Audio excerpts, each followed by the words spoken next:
Centre hospitalier Jean Pagès, à Luynes, en Indre-et-Loire. Oui, bonjour Pascal, entre. Pascal Latsou, infirmière, passe son premier entretien d'évaluation professionnelle. Ensemble l'historique de tes formations. Pour elle, comme pour sa cadre, les modalités sont nouvelles. Cet entretien s'appuie en particulier sur le logiciel GESForm GPMC. Au lit du malade.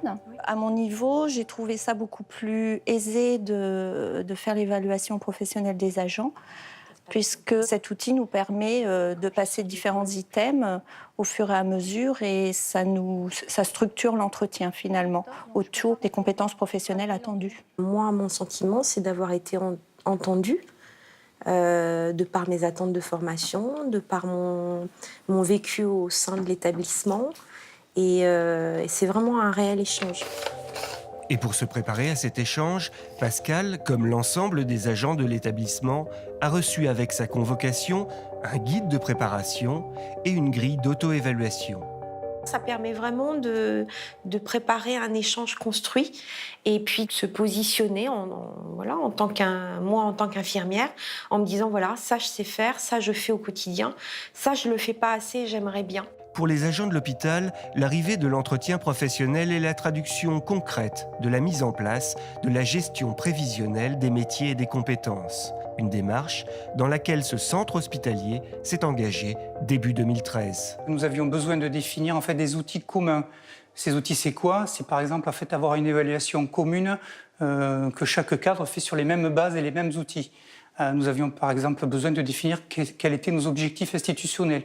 Comment nous déclinerions nos objectifs individuels vis-à-vis de chacun des agents. Comment notre plan de formation devait être présenté à l'agent et partagé à l'agent. Cette politique, nous ne l'avions pas. Pour la mettre en place, l'hôpital s'est d'abord lancé dans une cartographie de ces différents métiers.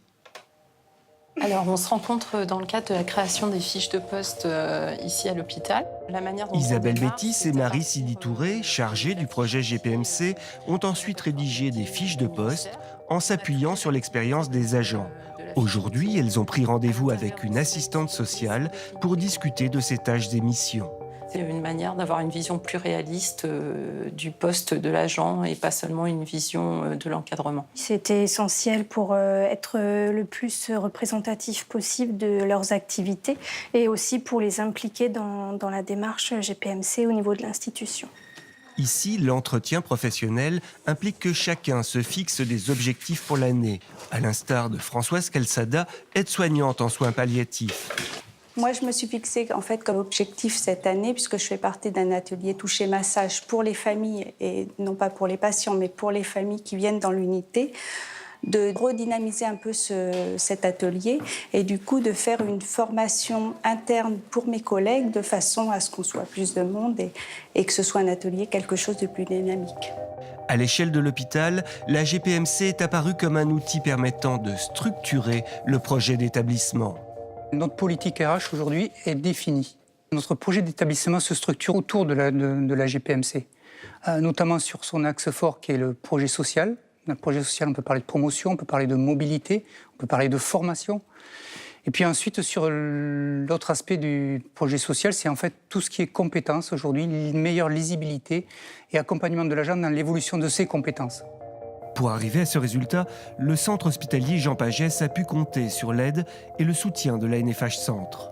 Depuis 2011, la délégation régionale propose à ses adhérents un dispositif de formation et d'accompagnement à la mise en place de la GPMC.